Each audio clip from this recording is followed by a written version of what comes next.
देखिए बच्चों, आज की क्लास में एक बहुत ही महत्वपूर्ण टॉपिक की बात करते हैं। त्रिभुज की माध्यिका क्या होती है, भुजा को समद्विभाजित करती है कि नहीं करती है, त्रिभुज का केंद्रक क्या होता है, त्रिभुज का अंतःकेंद्र क्या होता है और त्रिभुज का परिकेंद्र क्या होता है। इसमें बहुत सारी कंफ्यूजन रहती हैं। आज की क्लास में इसको क्लियर करते हैं। सबसे पहले बात करते हैं माध्यिका की। देखिए, जब माध्यिका की बात करेंगे, देखिए त्रिभुज एक हमने बना दिया। मान लो ये त्रिभुज है ABC, तो शीर्ष से त्रिभुज की माध्यिका जो होती है वो खींची जाती है, जो तो सम्मुख भुजा को समद्विभाजित करती है।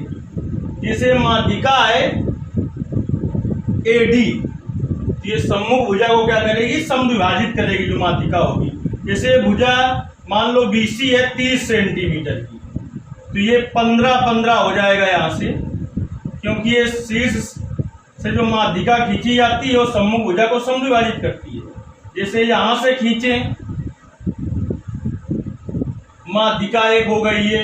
ये भुजा मान लो कि है 25 सेंटीमीटर की है, तो 25 का आधा 12.5 सेंटीमीटर की हो जाएगी। एक ये माध्यिका खींचा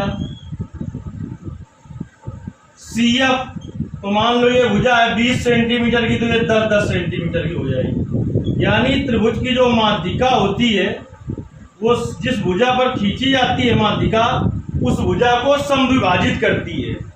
अब हम बात करते हैं कि केंद्रक किसे कहते हैं।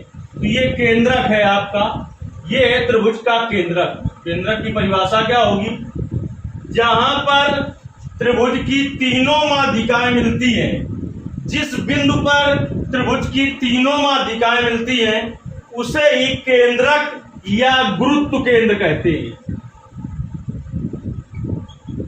जहां पर त्रिभुज की तीनों माध्यिकाएं मिलती हैं उसे केंद्रक या गुरुत्व केंद्र कहते हैं। तो यहां पर बात की हमने केंद्रक की। सबसे पहले जाना कि त्रिभुज की जो माध्यिका होती है वो सम्मुख भुजा को समद्विभाजित करती है, और त्रिभुज की तीनों माध्यिकाएं जिस बिंदु पर मिलती हैं उसे हम केंद्रक या गुरुत्व केंद्र कहते हैं। अब हम बात करेंगे त्रिभुज के अंतःकेंद्र की।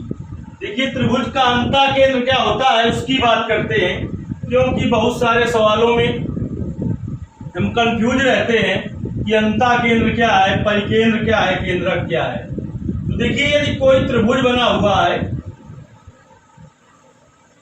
मान लो ABC ये त्रिभुज बना हुआ है, इसके कोणों का अर्धक करें। जैसे ये कोण है तो इसका अर्धक करें, ये कोण है तो इसका अर्धक करें, और ये कोण है इसका अर्धक करें। तो त्रिभुज के तीनों अंतःकोण, त्रिभुज के 3 अंतःकोण है, एक ये और एक ये। त्रिभुज के तीनों अंतःकोण जो होते हैं इनका अर्धक जहां पर आकर मिलता है, त्रिभुज के तीनों अंतःकोणों का अर्धक जहां पर आकर मिलता है उसे ही हम कहते हैं अंतःकेंद्र। ये हुआ अंतःकेंद्र।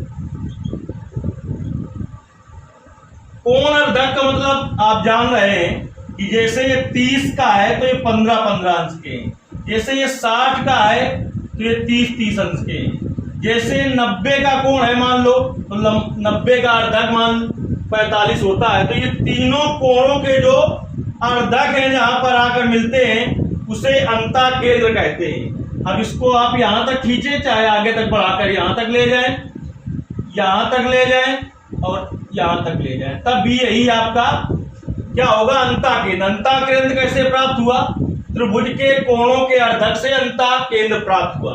जैसे कभी कभी ये वाला कोण आपको दे रखता है क्वेश्चन में, मान लो ये कोण 60 अंश का है, आपसे कोण BOC उसने पूछ लिया, कोण BOC पूछ लिया, तो कोण BOC बराबर होता है 90 प्लस कोण A/2। तो कोण BOC बराबर 90 प्लस A का मान लो 60 है, 60/2, तो 90 प्लस 2 का भाग देंगे 30 आएगा, तो 120 अंश का हो जाएगा। तो अभी हमने जाना केंद्र, सबसे पहले जाना त्रिभुज की माध्यिका क्या करती है त्रिभुज को, फिर इसके बाद हमने जाना कि त्रिभुज का केंद्र किसे कहते हैं या गुरुत्व केंद्र किसे कहते हैं। अब जाना त्रिभुज का अंता केंद्र। इसके बाद हम बात करेंगे अगर त्रिभुज के शीर्ष से किसी भुजा पर लंब खींचा जाए तो क्या होगा, क्या वो भुजा को समद्विभाजित करेगा कि नहीं करेगा। चलिए ये जानते हैं। बड़ा ही अच्छा पॉइंट ये भी है कि अगर लंब खींचा जाए, जैसे कि हम शीर्ष ए से इस भुजा पर लंब खींचे, लंब का मतलब यहां पर आकर जहां पर मिलेगा दोनों इधर 90-90 अंश का कोण बनाएगा। तो 90 अंश का इधर होगा और 90 अंश का इधर होगा। जो लंब खींचा जाता है त्रिभुज शीर्ष से सम्मुख भुजा पर, वो ये आवश्यक नहीं है कि सम्मुख भुजा को समद्विभाजित करे। वो त्रिभुज की कंडीशन के ऊपर होता है। जैसे समद्विबाहु त्रिभुज हो तो जो लंब खींचा जाएगा वो सम्मुख भुजा को समद्विभाजित करेगा, वो सम्मुख भुजा को समद्विभाजित करेगा।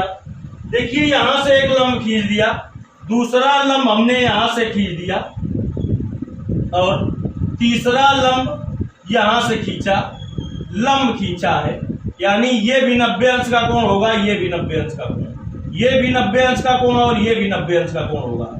तो ये जो 90-90 अंश का कोण बनाती हुई लंब जो खींचे हैं, तीनों लंब आकर जहां पर मिले उसे कहेंगे लंब केंद्र, उसे कहेंगे लंब केंद्र। अब देखिए लंब केंद्र कहेंगे उसे।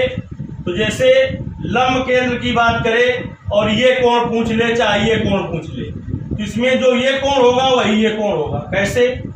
अब देखिए ये 90-90 अंश के कोण है दोनों, ये 90 का हो गया, ये 90 का हो गया। तो देखिए ये कोण देगा, ये कोण देगा तो ये कोण या ये कोण पूछेगा, दो में कोई एक कोण पूछेगा।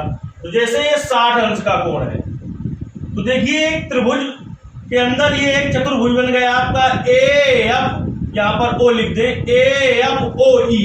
तो चतुर्भुज के चारों अंतःकोणों का योगफल 360 अंश होगा। तो ये 90-90 का है, 180 तो यही है। अब इन दोनों को 180 होना चाहिए, तो ये 60 का है तो 120 का होगा।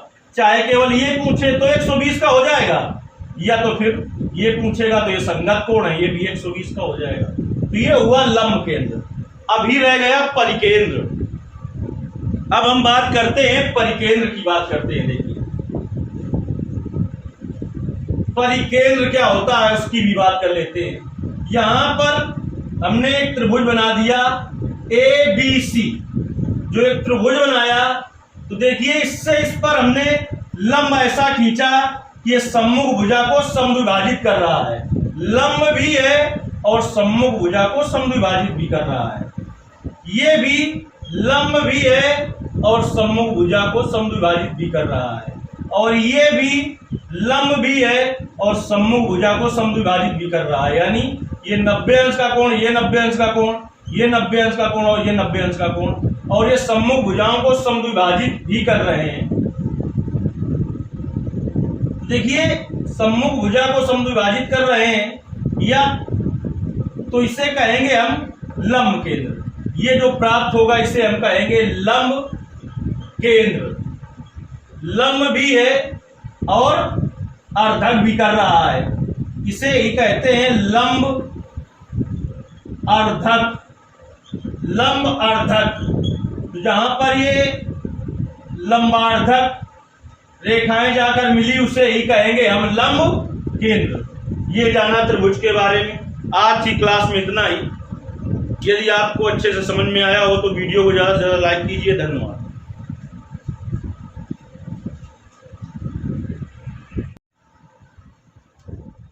देखिए बच्चों, वीडियो में थोड़ा रह गया था, इसे ही लंब केंद्र या परिकेंद्र कहते हैं, जिसे जो माध्यिकाएं खींची जाएं, माध्यिकाओं का मतलब सम्मुख भुजा को समद्विभाजित करने वाली और 90 अंश के कोण पर खींची जाएं, लंब भी हो और भुजाओं को अर्धक भी करें, इन्हें लंब केंद्र या परिकेंद्र कहते हैं।